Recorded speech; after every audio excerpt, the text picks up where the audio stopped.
উদ্দেশ্যে আমার কথা হলো আওয়ামী লীগ বিএনপি ভাই ভাই দুই দলে নিষিদ্ধ চাই। এই বিএনপি এখন আওয়ামী লীগ চলে গেছে, শুধু ব্যক্তি পরিবর্তন হয়েছে। আওয়ামী লীগের জায়গায় বিএনপি এসে দাঁড়াইছে। যেমন কামরাঙ্গীরচরে হোসেন আসিল, হোসেনের জায়গায় এখন এসে নাইমিয়া বইছে।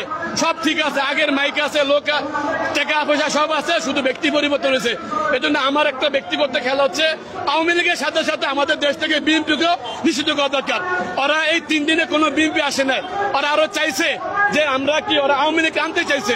এই জন্য বিএনপি বাংলাদেশ থেকে নিষিদ্ধ হয়ে যাক, এটা জনগণের দাবি, আমারও দাবি। হ্যাঁ দর্শক, কথা বলছিলাম